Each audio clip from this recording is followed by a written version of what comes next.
The fog clung to the cobblestones of Whitechapel like a shroud reluctant to yield, even as the first grey light of dawn pierced the spires of St. Mary's Church. Dr. Elias Hollander stepped from his carriage, his boots sinking into the damp earth at the burial ground's edge. At 42, he bore the weight of his profession in the lines etched around his eyes, sharp, inquisitive eyes that missed nothing. His black wool coat, frayed at the cuffs, hung heavy with the night's chill, and in his gloved hand, he gripped a leather satchel containing instruments no ordinary physician would recognize. The gravedigger, a wiry man named Tomas with a face like weathered bark, waited by the fresh mound of earth. Tomas spat into the mud, his breath clouding the air. "Doc, you sure about this? It's early, and the parson's not keen on your methods." His voice stayed low, laced with the caution of someone who'd seen too many odd requests in these parts. Hollander adjusted his spectacles, the lenses fogging briefly before he wiped them clear. "The parson can pray for the living. I'll tend to the dead." He knelt beside the grave, the soil still loose and dark, reeking of rain and decay. The woman buried here, Margaret Poole, aged 29, had died 2 nights prior from a fever that twisted her limbs like roots. No family to claim her, no priest to linger. Perfect, Hollander thought, for his quiet experiments. Tomas hesitated, shovel in hand. She weren't heavy-set, but lifting her out, well, you'll see. He began to dig, the scrape of metal on earth rhythmic, almost soothing in the mist. Hollander unpacked his satchel, a brass scale, balanced and gleaming, chains of iron links, a notebook bound in cracked leather. The scale was his own design, modified from apothecary tools, with a platform wide enough for a body and counterweights calibrated to the ounce. As the hole deepened, the fog thickened, curling around the churchyard's crooked headstones like fingers probing for secrets. Hollander glanced up, the spire loomed, its cross obscured. He felt the familiar prickle at the base of his skull, not fear, but anticipation. For years, he'd weighed the living, hearts burdened by guilt, lungs heavy with unspoken lies. But the dead? They told truer stories, if one knew how to listen. Tomas grunted, striking wood. The coffin lid splintered under the shovel's edge, revealing pale linen and the faint outline of a form beneath. "There she is," he muttered, prying it free. Hollander nodded, and together they hauled the body onto the grass, the wet fabric clinging like a second skin. Margaret Poole lay still, her face serene in death, lips slightly parted as if whispering to the earth. Hollander worked methodically, draping the chains over her form to secure her to the scales platform. The device creaked as he positioned it, the balance arm swaying gently. "Hold her steady," he instructed Tomas, who gripped the edges with dirt-streaked hands. With a steady hand, Hollander added the first counterweight, a 10-pound iron slug etched with measurements. The scale tipped, the body side dipping low. "Too light," Hollander murmured, adding another. The arm leveled, then tilted again. He paused, frowning at the dial. 20 pounds. 30. The fog pressed closer, muffling the distant cry of a rook. At 45, it balanced. But that couldn't be right. A woman of her build should weigh nearer to 110, accounting for the water in her tissues, the density of bone. Tomas shifted uneasily. "Doc. She's not right." Hollander leaned in, his breath catching. The air around the scale felt denser, as if the mist had gathered there alone, swirling in lazy eddies over Margaret's chest. He touched her wrist, cold, yes, but something pulsed faintly, not in the veins, but beneath the skin, like a shadow stirring. The scale groaned, the arm dipping once more without his touch. He added weights hastily, 50, 60. It held, then tipped again. 70 pounds, he whispered, his voice barely audible over the rising wind. But eyes don't lie, and hers, half-lidded in death, seemed to fix on him now, dark and unblinking. The chains rattled softly, as if she breathed. Tomas backed away, crossing himself. "That's no natural weight. Souls, they say, some cling too hard." Hollander ignored him, scribbling notes with a trembling hand. The notebook's page blurred, ink mixing with sudden sweat. He had to know. Weigh it all, the body, the essence, the unseen burden that kept some from ascending. But as the scales steadied at last, the fog enveloped them fully, and from the depths of the grave, a low hum rose, like distant bells tolling under the earth. The lantern's flame flickered against the damp stone walls of the charnel house, casting long shadows that danced like specters across the rows of shrouded forms. Dr. Elias Hollander knelt beside the latest arrival, a middle-aged laborer named Tompkins, whose body still carried the chill of the Thames. The man's face, pale and slack, bore the marks of a hard life, coarse hands folded over a chest that no longer rose, eyes stitched shut by the undertaker's hasty thread. Hollander's assistant, young Mr. Elias Crow, hovered at the doorway, his wiry frame tense as he clutched a leather-bound ledger. Crow was cautious by nature, his sharp eyes always scanning for the practical, the measurable. "Doctor, the coroner's report is clear, drowning, accidental. No need for your contraption tonight. The family's waiting upstairs, and they've no patience for delays." Hollander didn't look up. His fingers, steady and surgeon's precise, adjusted the brass scale that hung from a tripod beside the slab. It was an odd device, cobbled from apothecary weights and a modified physician's balance, its pans gleaming faintly in the low light. "Patience, Elias. We've weighed the flesh before. Tonight, we seek what's left behind." He straightened, wiping his hands on his apron, the fabric stained with inks and old blood. Brave in his convictions, Hollander pressed on where others faltered, driven by a quiet fervor that bordered on obsession. Crow shifted, the floorboards creaking under his boots. He was witty in quieter moments, quick with a quip to lighten the morgue's gloom, but now his voice held an edge. "And if nothing lifts? Or if it does, what then? You've claimed 3 souls this month alone, too heavy to ascend. The vicar calls it blasphemy, the papers whisper of grave robbing." Hollander paused, his gray eyes meeting Crow's. The air grew thicker, laced with the metallic tang of the river still clinging to the corpse. "Blasphemy is chaining the truth in superstition. Watch." He positioned the scale's empty pan above Tompkins' head, murmuring a phrase in Latin, something about equilibrium and the unseen burden. The room seemed to hold its breath, the distant toll of a church bell echoing like a warning. As the first tendrils of mist began to coil from the body's mouth, faint, ethereal, like smoke from a dying fire, the scale tipped. Not dramatically, but with a deliberate groan of metal. The pan descended, heavy with an invisible load. Hollander's face tightened, a flicker of triumph crossing his features. "See. The soul's weight. Gluttony, perhaps, or unspoken regrets. It drags him down."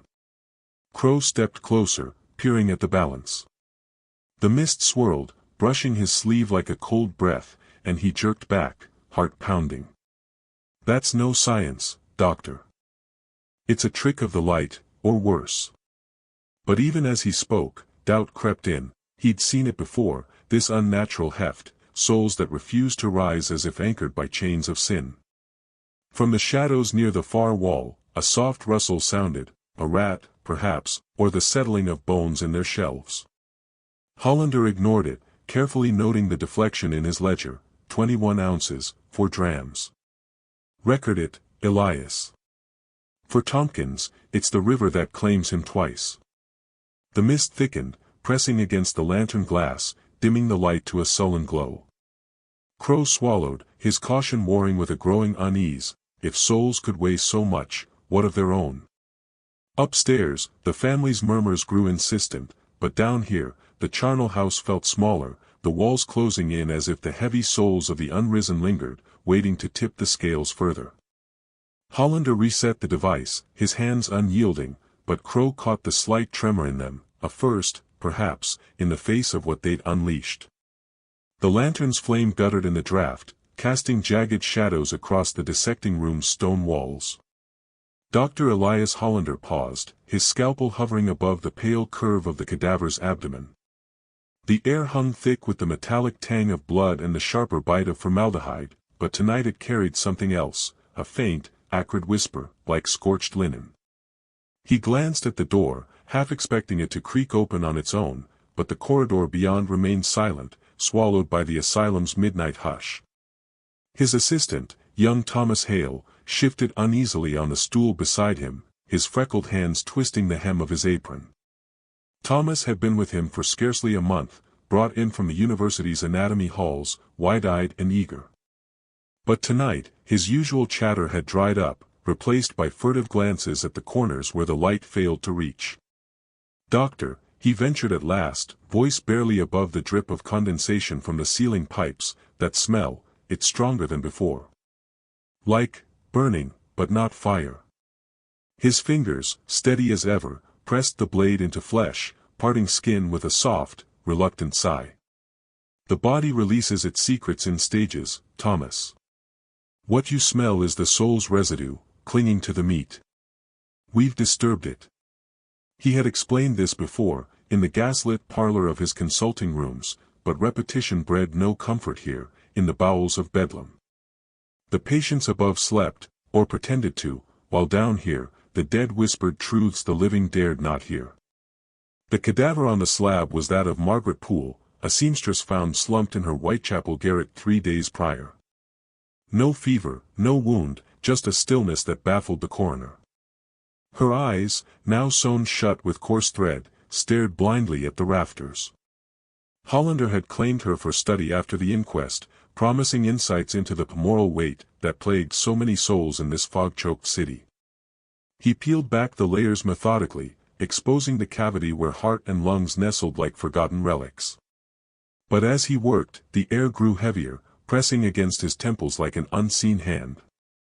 Thomas leaned closer, his breath quickening.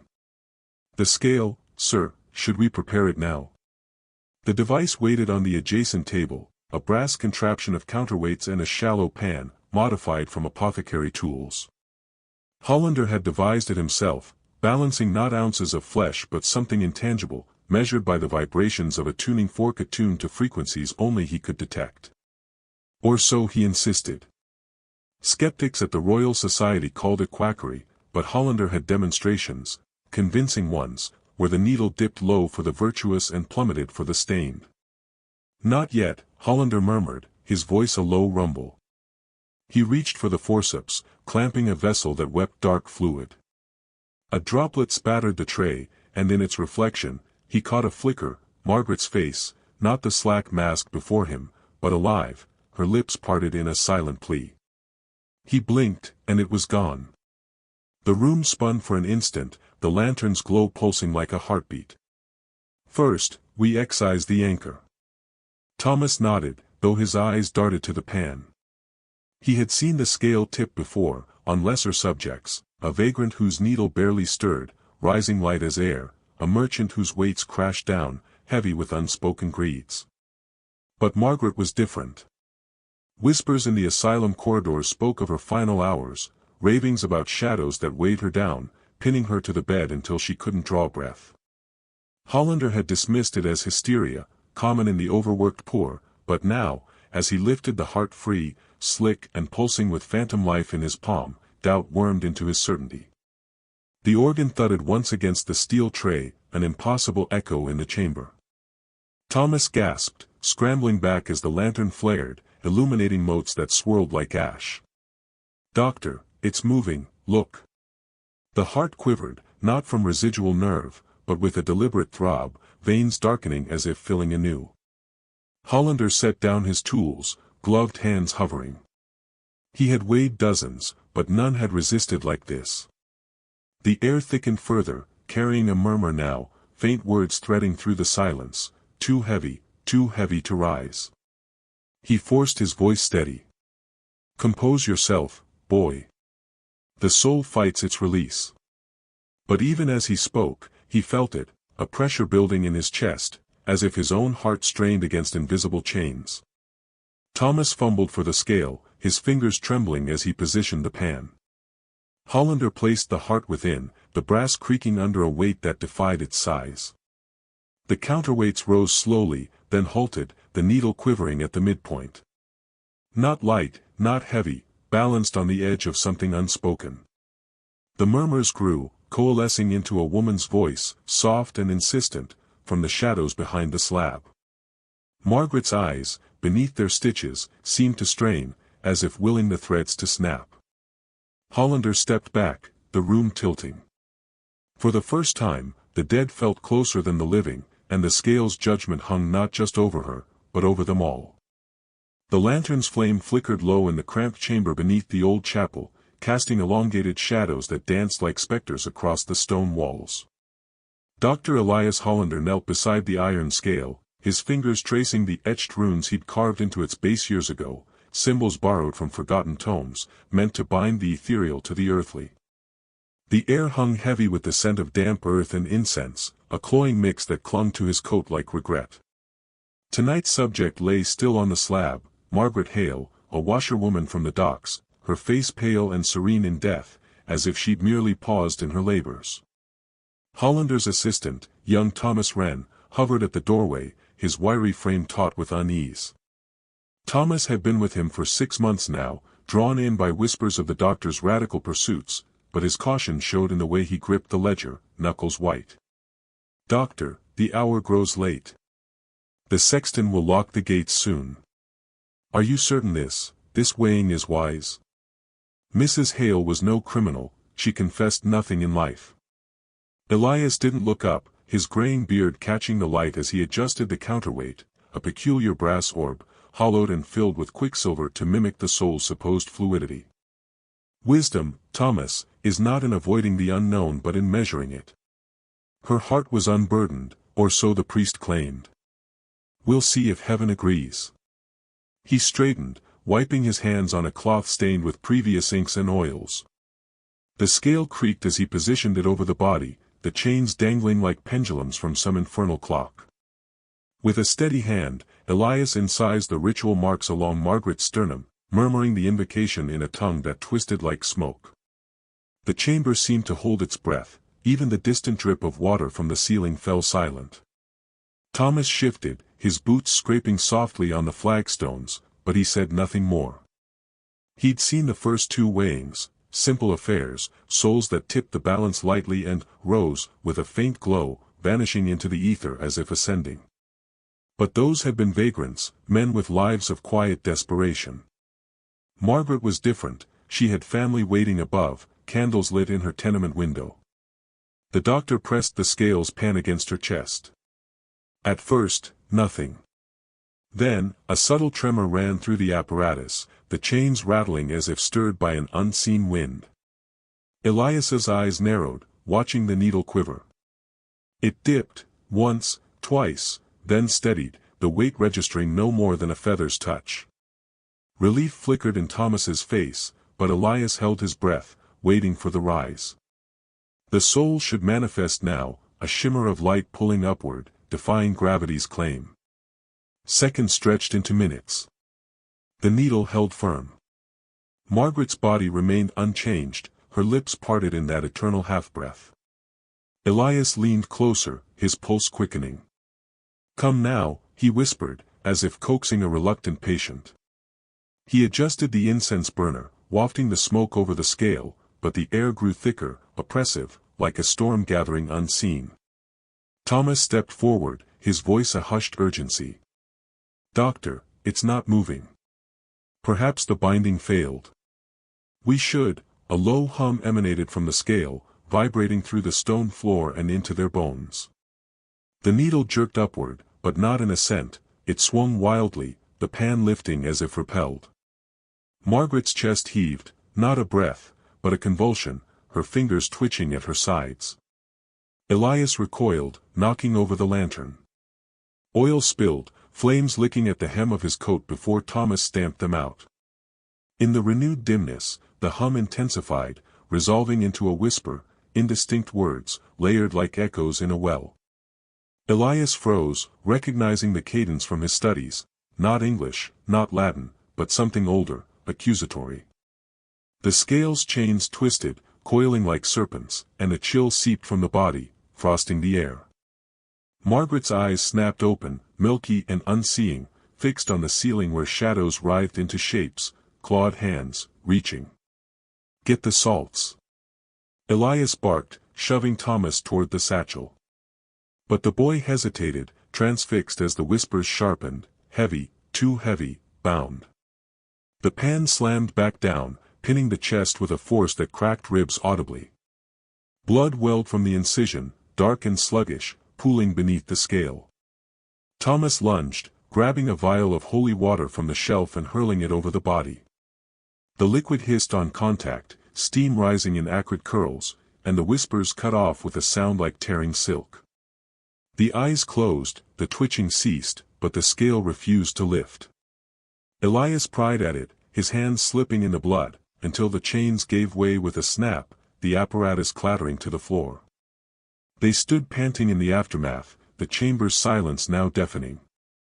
Margaret lay as before, but the frost lingered on her skin, and a faint bruise bloomed across her sternum, shaped like the pan's outline. Thomas wiped his brow, his wit deserting him for once. "What was that, doctor?" "It didn't rise. It fought." Elias stared at the ruined scale, the quicksilver orb dented and leaking.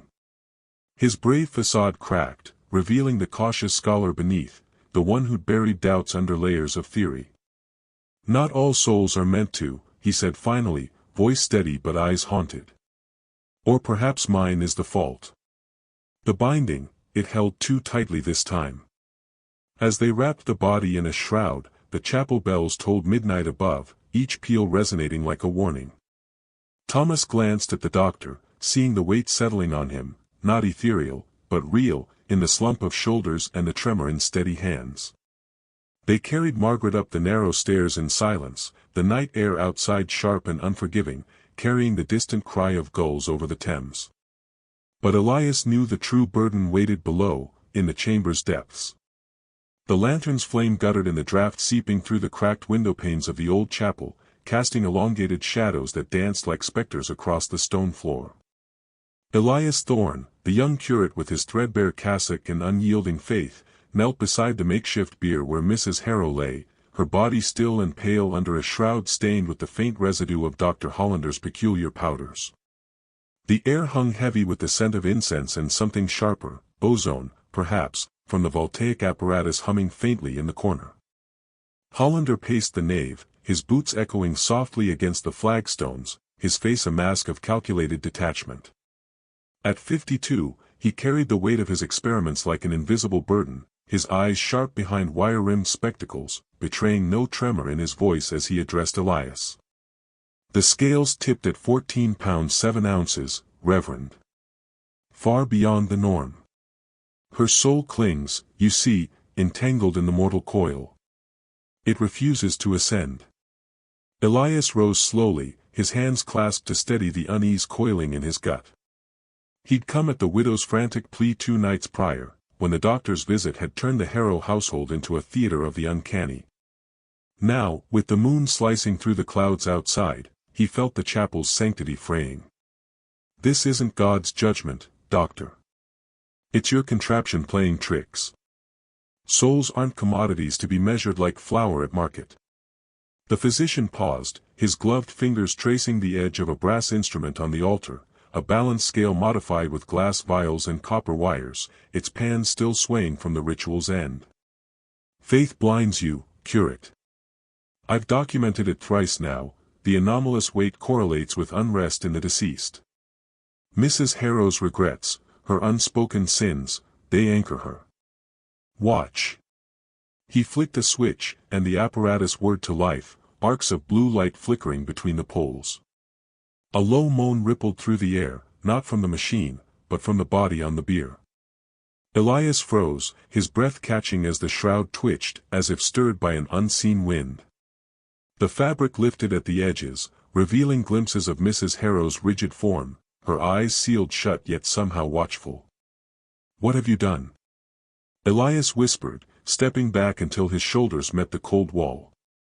Hollander leaned closer, unperturbed, his voice a clinical murmur. "Evoked the tether. The soul's mass resists severance. If we sever it forcibly, He trailed off, adjusting a dial. The moan deepened, vibrating through the pews, and Elias saw it then, a shimmer in the air above the body, like heat haze over cobblestones, coalescing into a vague silhouette. It hovered, indistinct, but the pressure in the room intensified, pressing against his temples like fingers probing for weakness. The curate's mind raced to the scriptures, to tales of the harrowing of hell, but this felt profane, a violation of the natural order. He'd argued with Hollander before, in the doctor's cluttered study lined with ledgers of the dead, but tonight the physician's certainty bordered on zealotry. Stop this. She's at peace, or she should be. Bury her at dawn, as custom demands. The silhouette pulsed, and with it came a whisper, fragmented and chill, heavy, too heavy. Elias's skin prickled, it wasn't his imagination. Hollander nodded, as if confirming a hypothesis. Hear that? The echo of her conscience. She hoards guilt like lead in her veins, debts unpaid, lovers scorned, a child's cry unanswered. If we don't weigh and warn, they drag the living down with them. Elias lunged forward, seizing the doctor's arm. You're the one dragging souls. This isn't medicine, it's necromancy. The contact jolted him, a static spark leaped between them, and for an instant, he glimpsed it through Hollander's eyes, not horror, but revelation, the scales as a bridge between worlds. But the silhouette lunged then, its form sharpening into a woman's outline, arms outstretched, fingers like claws scraping the air inches from Elias's face. Hollander wrenched free, slamming the switch off. The word died, the shimmer dissipated, but the moan lingered, fading into the walls like an afterimage. The shroud settled flat once more, undisturbed. Elias slumped against a pew, his faith shaken, while the doctor straightened his coat, unyielding. We proceed at first light. Prepare the rite, Reverend. Or witness what happens when a heavy soul is left to fester. Outside, the wind howled through the graveyard, rattling the iron gates, as if the night itself conspired to keep Mrs. Harrow earthbound. Elias prayed silently, but the words tasted hollow, overshadowed by the doctor's relentless pursuit of truths that no man should quantify. The gas lamps flickered in the cramped surgery, casting elongated shadows that danced like specters across the oak-paneled walls.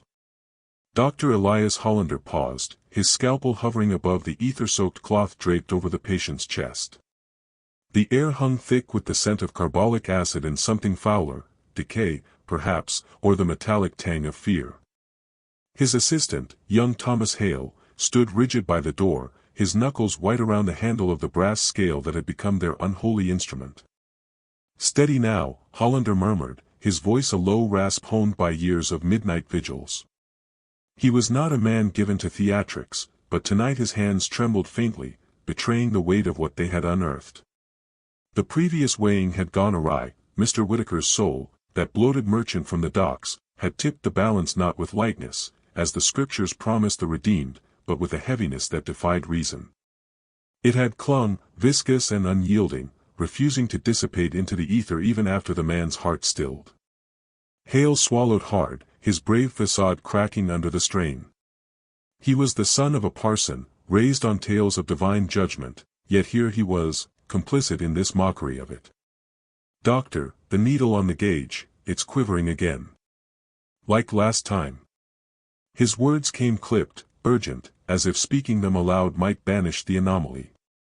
Hollander nodded without looking up, his gray eyes fixed on the patient before him, Eliza Thorne, a seamstress whose consumptive cough had brought her to his door 3 days prior. She lay pale and still, her breathing shallow beneath the restraints.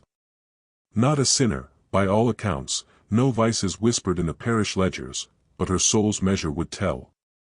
The device, cobbled from alchemical texts and modified torsion scales, hummed faintly now, its crystal resonator pulsing with an inner light that seemed to draw from the room's very shadows. He pressed the ether cloth gently to her face, watching her eyelids flutter. Inhale deeply, Miss Thorne. It will be over soon. But even as he spoke, the scale's arm jerked, the counterweight rising unbidden. Hollander's breath caught. Souls were meant to lighten upon release, ascending like mist at dawn. Yet Whitaker's had dragged, as if anchored by unseen chains, and now Eliza's followed suit, a slow, inexorable pull downward. The resonator cracked, a hairline fracture spiderwebbing across its surface, and a low whine filled the room. Hale stepped forward, his caution yielding to instinct. "It's failing, sir. The bindings, they're too tight." He reached for the restraints, but Hollander waved him back sharply. "No. Observe." The doctor's voice held a note of grim fascination, his obsession overriding the dread coiling in his gut. He had weighed a dozen souls since that fateful experiment with the dying curate, each one heavier than the last, as if his inquiries had stirred some cosmic imbalance. The air grew colder, the lamps dimming as if starved of fuel, and from the scale emanated a whisper, not wind, but voices, faint and overlapping, murmuring accusations in tongues long forgotten. Eliza's body arched suddenly, her eyes snapping open, pupils dilated to black voids. "Heavy," she gasped, her voice not her own, layered with echoes. "Too heavy to rise." Her fingers clawed at the air, nails scraping wood, and the scale tipped fully, the counterweight slamming against its stop with a clang that reverberated through the floorboards. Hale recoiled, fumbling for the door. "We must stop this. It's not science, it's damnation." But Hollander stood transfixed, wiping sweat from his brow, the realization dawning that the heaviness was not in the souls alone, but in the act of measuring them. Each weighing bound a fragment, tethering the departed to this plane, growing the collective burden until the scales, and perhaps the world, buckled under it. As Eliza's convulsions subsided, leaving her limp and silent, a shadow detached from the corner of the room, formless yet watchful. Hollander felt its gaze, a chill that seeped into his bones, promising that his own soul would be next to tip the balance. Hale, pale as death, met his eyes. "What have we done, doctor?" Hollander straightened, forcing resolve into his posture. "We adapt. Seal the resonator, tonight, we weigh no more. But tomorrow." His words trailed off, the unspoken plan forming, a reversal, perhaps, to unbind what they had chained. Yet deep down, he knew the shadows had already claimed their due, and the surgery's walls seemed to close in, whispering of burdens that would not be so easily lifted. The lantern's flame guttered in the draft seeping through the cracked windowpanes of the attic laboratory, casting elongated shadows that clawed at the walls like desperate fingers. Elias Hollander paused, his scalpel hovering above the ether-soaked cloth draped over the makeshift scale. The air hung thick with the metallic tang of blood and the faint, acrid bite of chemicals, remnants of the night's earlier procedure. Below, in the house's lower chambers, the wind howled against the eaves, but up here, isolation reigned, save for the labored breathing of his subject. Margaret Hale, the seamstress from the docks, lay strapped to the inclined board, her chest rising and falling in shallow, uneven rhythms. She'd come to him 3 days prior, whispering of visions that plagued her sleep, weights pulling at her ankles, dragging her toward unseen depths. Hollander had nodded solemnly, his voice steady as he promised measurement, a quantification of the intangible. Now, her eyes fluttered half open, pupils dilated from the laudanum he'd administered. "Doctor," she murmured, her voice a threadbare rasp, "is it heavy?" "My soul." He didn't answer immediately. Instead, he adjusted the counterweight on the scale's arm, a brass contraption he'd forged himself, balanced with lodestones and vials of quicksilver to detect what he called spiritual density. The needle quivered, inching toward the red-marked threshold. "Too heavy," it seemed to whisper, just as it had for the others. The bricklayer from Whitechapel, the widow from the almshouse, each one's final exhale had tipped the balance, condemning them in his ledger to an eternity tethered to the earth. Footsteps creaked on the stairs, deliberate and unhurried. Hollander straightened, slipping the scalpel into his coat pocket. It was Thomas, his assistant, carrying a tray laden with fresh bandages and a steaming basin of water. The young man's face, usually etched with quiet skepticism, now bore lines of exhaustion, shadows under his eyes like bruises. "The apothecary's boy delivered the new elixir," Thomas said, setting the tray down with a clink. "But he asked questions. Said the neighbors are talking, about the lights in the attic, the cries at midnight. Hollander waved a hand dismissively, though his pulse quickened. Let them talk. Superstition is the fog we pierce with science. He turned back to the scale, noting the needle's persistent lean. Margaret's breathing hitched, a soft whimper escaping her lips. Thomas stepped closer, his gaze flicking to her restraints, the leather straps biting into her wrists, secured with iron buckles he'd helped install weeks ago. It's worsening, Thomas observed, his tone laced with the wit that often masked his unease. The weights, they're not just numbers anymore, are they? Last night, with old Mr. Finch, I swear the scale groaned like it had a voice. Hollander shot him a sharp look. Illusion, Thomas. The vibrations from the wind, nothing more. But even as he spoke, doubt gnawed at him. The scale had behaved erratically since the incident with the curate's daughter. Her soul, featherlight in theory, had plummeted the arm with a force that splintered the wooden frame. Repairs had followed, frantic hammering in the dead of night, but the lodestones hummed now, a low vibration he felt in his bones. Margaret stirred again, her head lolling toward them. Please, it pulls. Like chains in the dark. Her words dissolved into a cough, flecking her lips with blood. Hollander leaned in, pressing fingers to her neck, feeling the frantic flutter beneath her skin. The ether was wearing off, soon, lucidity would return, and with it, questions he couldn't afford. Prepare the injection, he instructed, his voice clipped. Thomas hesitated, his hand hovering over the syringe on the tray. The room seemed to contract, the shadows deepening as if the lantern's light were retreating. Outside, thunder rumbled, distant but building, mirroring the storm in Hollander's chest. As Thomas filled the syringe, a peculiar sound emanated from the scale, a faint, rhythmic ticking, like a clock unwinding. The needle jerked, swinging wildly before settling heavier than before. Margaret's eyes widened fully now, locking onto his with unnatural clarity. Yours, she gasped, her voice no longer frail but echoing, as if from a great depth. Doctor, your soul, it's the anchor. He recoiled, the scalpel slipping from his pocket to clatter on the floor. Thomas froze, syringe in hand, his face paling. The ticking grew louder, sinking with the pounding in their ears. Hollander snatched up the instrument, his mind racing through protocols, explanations, vibrations, barometric pressure, anything but the impossible. But deep down, in the chamber of his own unspoken burdens, he knew, the scale had turned its gaze upon him. Margaret's body arched against the straps, a guttural moan escaping her. Thomas lunged forward to steady her, but as his fingers brushed her arm, she seized his wrist with surprising strength. Too heavy, she intoned, her voice layered with others, whispers of the departed, rising like mist. The basin tipped, water spilling across the floor in a dark pool that reflected the lantern's flame like a fractured mirror. Hollander grabbed the counterweight, attempting to recalibrate, his hands trembling.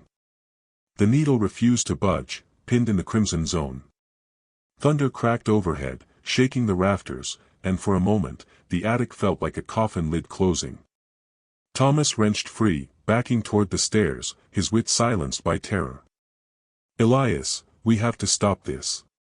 It's not science, it's, a sharp crack split the air. The scale's arm snapped, the brass shearing clean, and a sliver of metal embedded in Hollander's palm.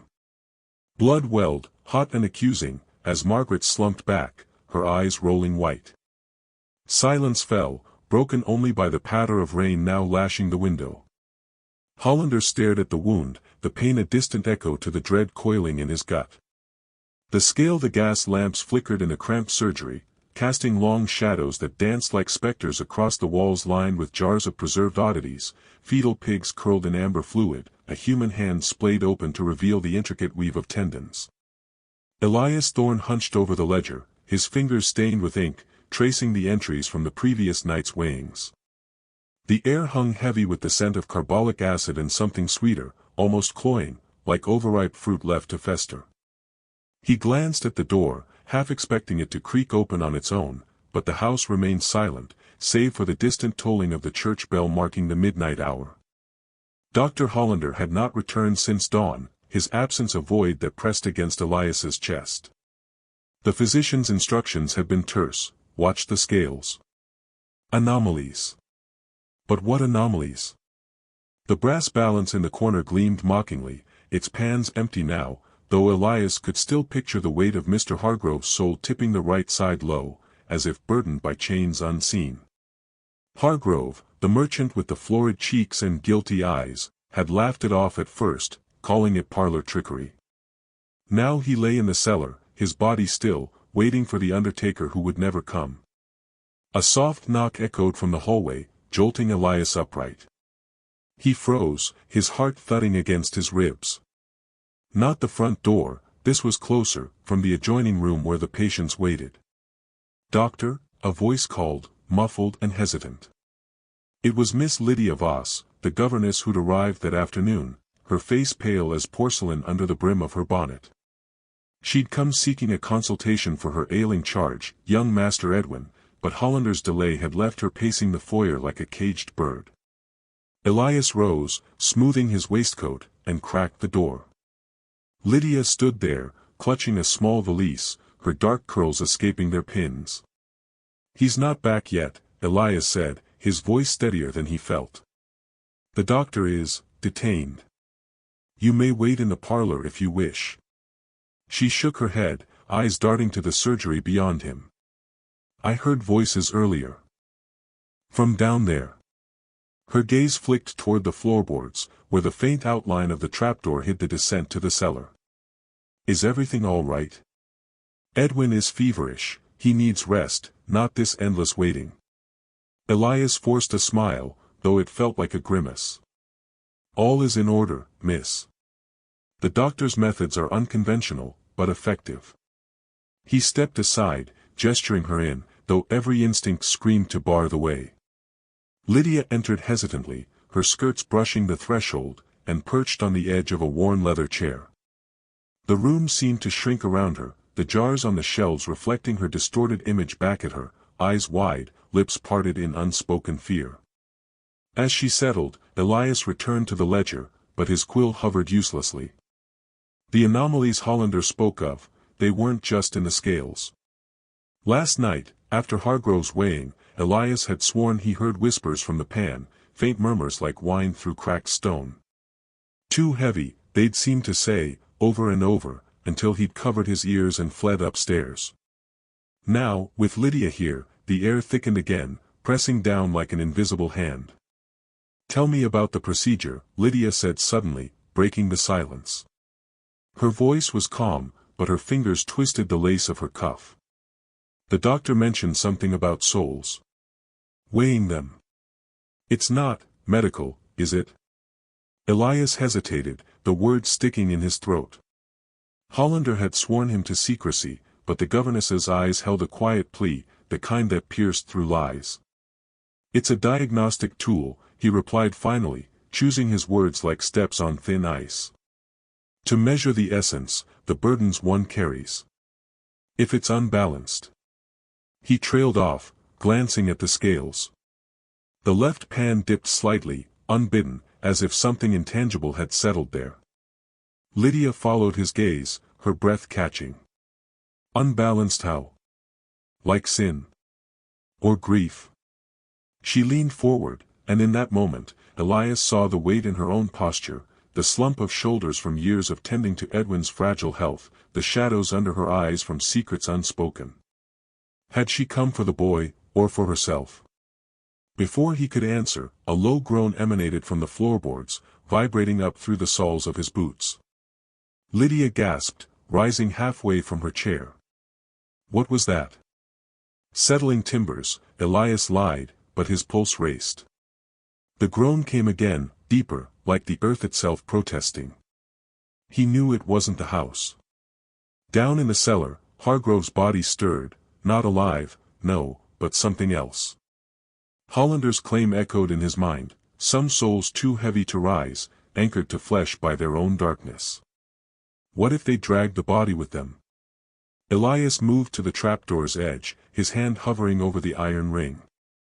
"Stay here," he told Lydia, though he could hear the tremor in his voice. She nodded, but her eyes were fixed on the scales, where the right pan now quivered, as if straining under an unseen load. Pulling the door open released a rush of cold air, laced with the metallic tang of blood and decay. The stairs descended into gloom, lit only by a single lantern's feeble glow. Elias descended, each step creaking under his weight, the groan rising to meet him, a wet, rattling sound from the slab where Hargrove lay. As he reached the bottom, the lantern's light fell on the body, chest still, but the fingers twitched, curling like roots seeking soil. "God help us," Elias whispered, backing away. Above, Lydia's voice called down, sharp with alarm. But it was too late. The whispers started again, not from the pan, but from the corpse itself, murmuring of debts unpaid, of souls that refused to let go. And in that moment, Elias understood. Hollander's the lantern's flame guttered in the draught seeping through the cracked windowpanes of the old chapel, casting elongated shadows that clawed at the stone walls. Dr. Hollander knelt beside the makeshift bier, his fingers trembling as he adjusted the delicate brass scales suspended from the rafters. The air hung thick with the scent of damp earth and incense, a futile attempt to mask the underlying rot that had settled into everything since Victor's body had been laid out 2 nights prior. Clara stood at the far end of the chamber, her arms crossed tightly over her chest, eyes fixed on the floor where dust motes swirled like restless spirits. "Doctor," she whispered, her voice barely cutting through the silence, "this isn't right. The man's barely cold, and you're treating him like one of your specimens." Her caution had always been her anchor, a quiet force that pulled him back from the brink, but tonight it felt frayed, worn thin by the endless nights of preparation. Hollander didn't look up. His face, gaunt under the flickering light, bore the lines of a man who had stared too long into the abyss of his own theories. "Specimens, Clara?" "No. This is proof. Victor's confessions, his greed, the lives he crushed for coin, they weigh on him still. The scales will show it. Souls aren't ethereal whispers, they're burdens, measurable as lead." He straightened, wiping his hands on his stained apron, and gestured to the array of counterweights on the table, small iron discs etched with numbers, each one a fragment of his life's work. She stepped closer, her boots scuffing against the uneven flagstones, and placed a hand on the bier's edge. Victor's form lay shrouded in white linen, the outline rigid and unyielding. In life, he'd been a merchant of middling success, his eyes always darting to the next profit, but now, in death, he seemed diminished, as if the weight he carried had already begun to press him into the earth. "And if they don't balance? If your machine fails again, like with the others?" "It won't." Hollander's voice sharpened, a brittle edge to it that echoed off the vaulted ceiling. He selected a weight, 5 ounces, marked with a faint cross, and placed it on the scales pen opposite the bier. The apparatus creaked, the chain links groaning as if protesting the intrusion. "The etheric resonance is strongest at midnight. We've calibrated for it. Watch." Clara's breath caught as the chapel's single bell tolled the hour, a low vibration that hummed through the bones of the building. Outside, the wind howled against the moors, carrying the distant cry of a fox, but inside, the world narrowed to the scales. Hollander murmured an incantation under his breath, not prayer, but a formula derived from alchemical texts he'd smuggled from Vienna, his hands hovering over Victor's shrouded head. At first, nothing. The pans hung level, mocking his certainty. Clara exhaled, a sliver of relief softening her posture. But then, a subtle shift, the pan beneath the bier dipped, ever so slightly, as if an invisible hand had brushed it downward. Hollander's eyes widened, gleaming with vindication. "There. See? The soul resists. It's anchoring him." The dip deepened. The linen over Victor's chest rippled, not from any draught, but as though something beneath stirred. Clara recoiled, her hand flying to her mouth. "Doctor, stop this. It's not science, it's..." A low rumble emanated from the scales, vibrating up through the chains. Dust sifted from the rafters, and the lantern swung wildly, plunging the room into alternating pools of light and shadow. Victor's body arched, the shroud tearing at the seams to reveal pale skin mottled with unnatural bruises, blooming like ink in water. Hollander lunged forward, grabbing the counterweight to adjust, but his fingers slipped, sending it clattering to the floor. The empty pan shot upward, slamming against the beam with a crack that split the air. Clara screamed, the sound raw and unbidden, as Victor's eyes snapped open, milky, unseeing, yet fixed on Hollander with a hunger that chilled the blood. The doctor staggered back, his obsession fracturing into terror. Impossible. The weight, it should hold him down, not. The body convulsed, limbs jerking like a marionette cut loose. One hand clawed at the air, nails scraping stone, while a guttural whisper escaped the lips, not words, but an echo of accusations, fragments of deals struck in shadowed alleys, fortunes stolen from the dying. The scales tipped fully now, the beer side plummeting until the chain strained, wood splintering beneath the impossible load. Clara bolted to the door, but it wouldn't budge, swollen with the night's damp or something more sinister, as if the chapel itself conspired to contain them. "Help me," she cried, pounding on the oak. Hollander, frozen for a heartbeat, shook himself and rushed to her side, throwing his shoulder against the barrier. Together they heaved, the wood groaning in protest, while behind them, Victor's form slid from the bier, pooling unnaturally on the floor like molten wax. The door gave way with a splintering snap, and they tumbled into the night, the moor's chill wind slapping their faces. Clara gasped for air, glancing back as the chapel door swung shut on its own, the lantern's light winking out like a dying eye. From within came a heavy thud, the sound of scales collapsing, followed by silence, profound, suffocating. Hollander clutched his satchel, the remnants of his notes spilling onto the heather. "We have to go back," he muttered, but his voice lacked conviction, the brave certainty eroded by the dread now rooting in his chest. Clara grabbed his arm, pulling him toward the path leading to the village lights, distant and mocking in their normalcy.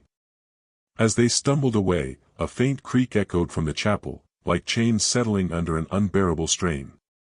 Victor's soul, too heavy to rise, had claimed its first tether, and Hollander knew, with a sinking certainty, that it wouldn't be the last. The gas lamps flickered in the narrow confines of the cellar laboratory, casting elongated shadows that danced like specters across the stone walls. Dr. Elias Hollander wiped the sweat from his brow, his hands trembling as he adjusted the brass dials on the soul-weighing apparatus. The machine hummed with a low, insistent vibration, its glass vials filled with an ethereal mist that swirled unnaturally, as if alive. Beside him, Eliza Thorne, his once devoted assistant, stood rigid, her face pale under the dim light, eyes fixed on the figure strapped to the iron table. The patient, poor Mr. Hargrove, a merchant whose final breaths had rattled out hours ago, lay still, his chest unmoving, skin waxy and cold. But the air around him felt thick, charged, as though the very atmosphere resisted what came next. Hollander had sworn this would be the final test, the one to prove his theories beyond doubt. Souls, he believed, bore the weight of their earthly burdens, the virtuous rose light as feathers, while the damned dragged anchors of guilt into eternity. Hargrove's ledger of sins was long, embezzlement, betrayal, a family ruined, but Hollander needed empirical proof, not whispers from the grave. "Doctor," Eliza murmured, her voice barely cutting through the hum, "the readings, they're fluctuating again." She pointed to the needle on the gauge, which jittered erratically between the calibrated marks. Her caution had always been her anchor, a quiet pragmatism that tempered his fervor, but tonight it bordered on fear. She glanced at the door, bolted shut against the upstairs clamor of the asylum's night watch, though she knew no lock could hold back what they might unleash. Hollander ignored her, leaning closer to the apparatus. A single copper tube extended from the machine, its tip hovering over Hargrove's parted lips like a mechanical kiss. With a steadying breath, he turned the valve. A faint suction pulled at the air, and then, the mist in the vials darkened, coiling into dense, oily strands that pressed against the glass. The needle spiked, slamming past the red line marked ascension threshold. Too heavy. Far too heavy. A groan echoed from the table, not from lungs long stilled, but from somewhere deeper, as if the soul itself protested its measurement. Hargrove's eyelids fluttered, revealing eyes that gleamed with an unnatural luster, not the dull vacancy of death but a feral hunger. Eliza stepped back, her heels scraping against a forgotten vial on the floor, shattering it into a spray of luminescent shards. Elias, stop this. We've gone too far. The others, they didn't come back like this. He shot her a glare, his bravery masking the crack in his resolve. Nonsense. This is validation, Eliza. Proof that some souls are chained, too burdened to rise. Hargrove's weight confirms it, his crimes have forged irons around his essence. But even as he spoke, the machine shuddered, the tube bending as if resisting an invisible force.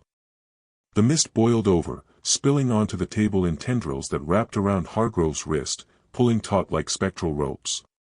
The merchant's body arched, a dry rasp escaping his throat, words forming in a voice not his own, guttural, layered with echoes of the damned. Weighed, and found wanting, doctor. Eliza's hand flew to her mouth, stifling a gasp, but Hollander pressed on, twisting another dial to amplify the pull. The air grew colder, the shadows sharpening into claws that scraped along the walls. One striking image burned into his mind, Hargrove's hand, rigid and blue-veined, twitching upward as if to grasp at the mist, fingers elongating into something less human. Eliza, the ether solution, now, he barked, his wit deserting him in the face of the anomaly. She hesitated, her cautious nature warring with loyalty, then snatched the bottle from the shelf, pouring it into the machine's reservoir. The liquid hissed on contact, stabilizing the flow for a moment, but the groan deepened into a chorus, as if other weighed souls, those from prior experiments, stirred in sympathy from their hidden jars lining the shelves. Hargrove's eyes locked onto Hollander's, pupils dilating into voids that swallowed the lamplight.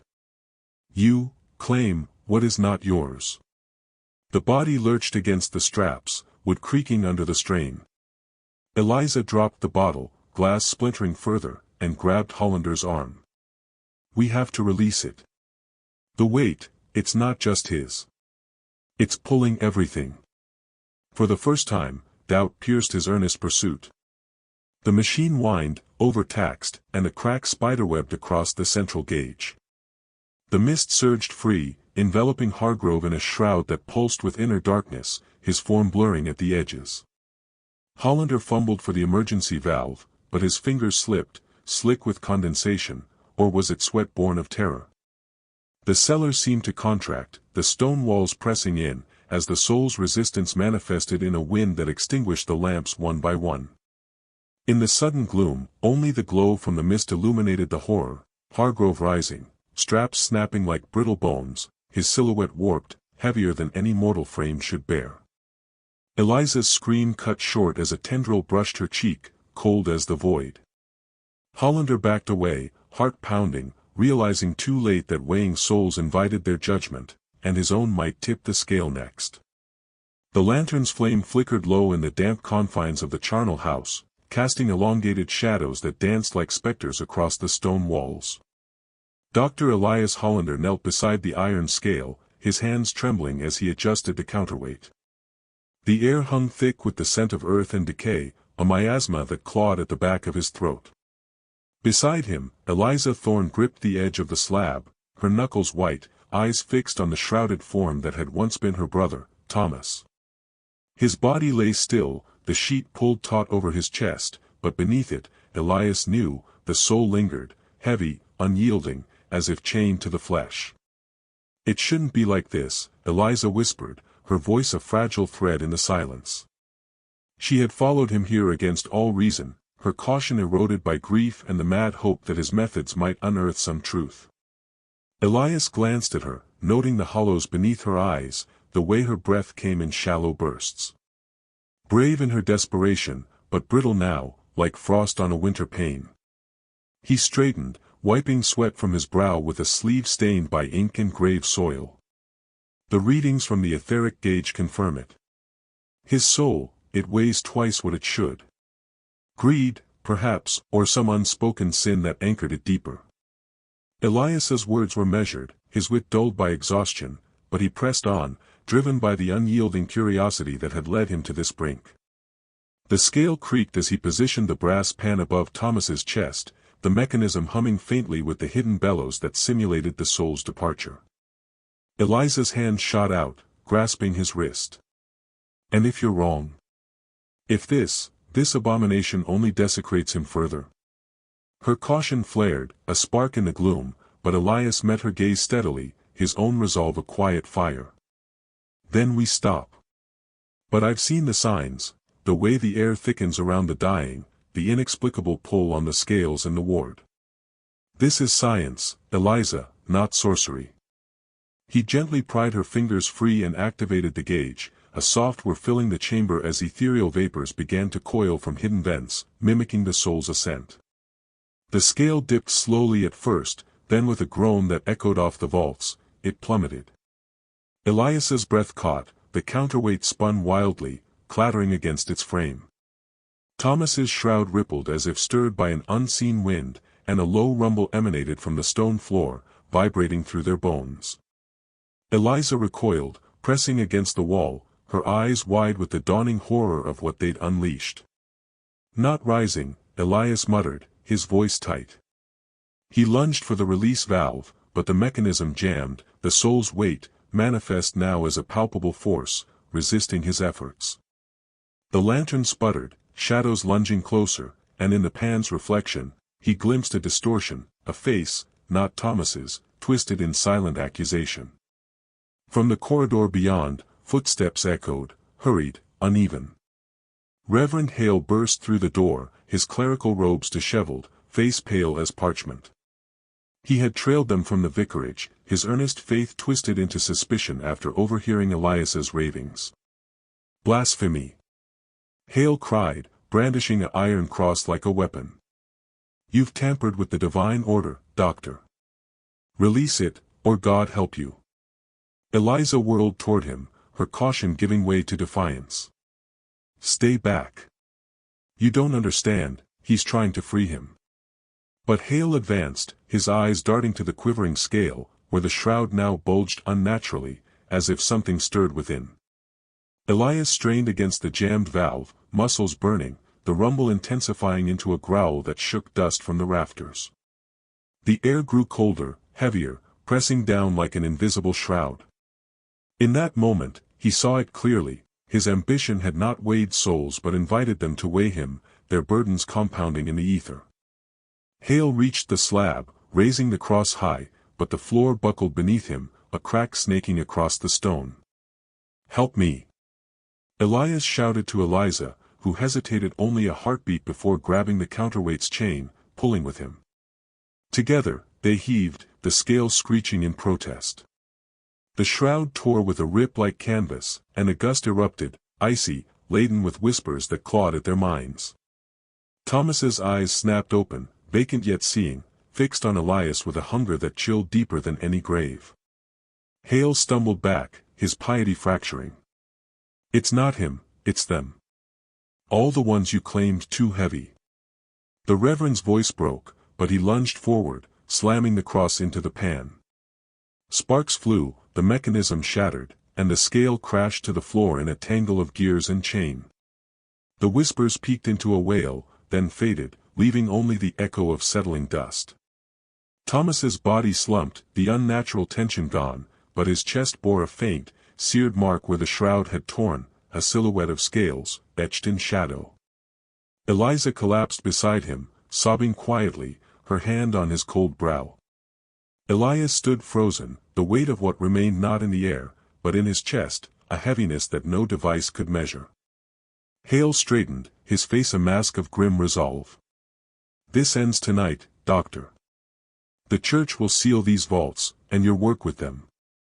But as he turned to leave, Elias caught the flicker in the Reverend's eyes, a shadow of doubt, perhaps the first crack in his own soul's buoyancy.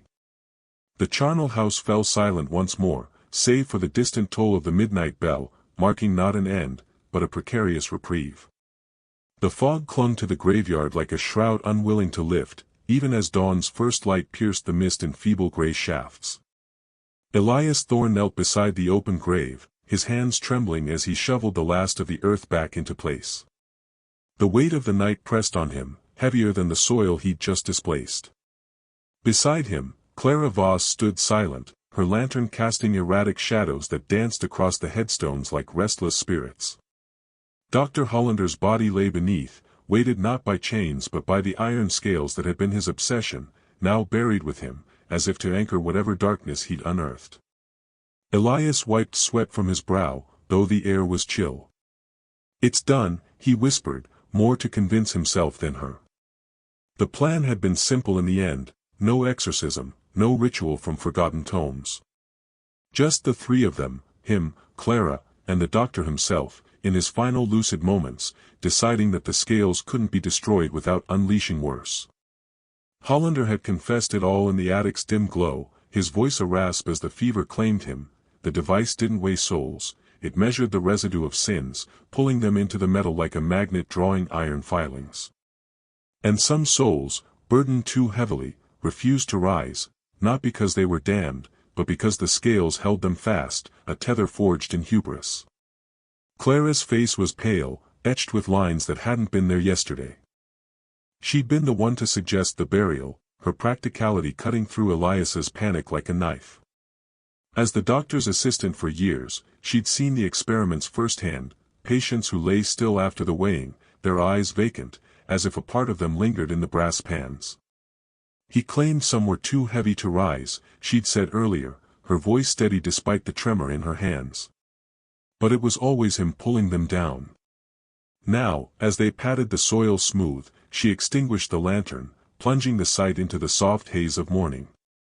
A low groan echoed from the earth, faint at first, like wind through cracked stone. Elias froze, spade slipping from his grip. Clara grabbed his arm, her nails digging in.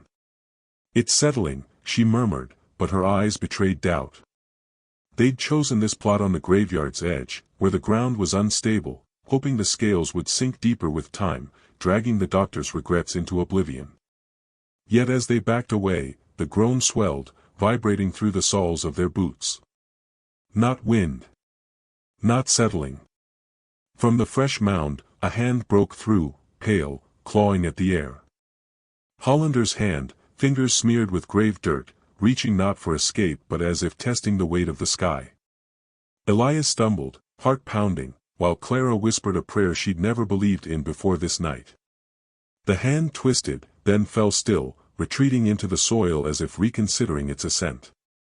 But the air grew thick, charged with an unseen pressure, and Elias felt it then, a subtle heaviness in his chest, like an extra shadow clinging to his ribs. They fled the graveyard without a word, the fog swallowing their footsteps. In the days that followed, Elias avoided scales of any kind, and Clara burned her notes on the doctor's work. Yet in quiet moments, when the world weighed upon them, they wondered if the tether had truly snapped, or if it now bound them all, a legacy too heavy to rise, waiting for the next curious soul to tip the balance.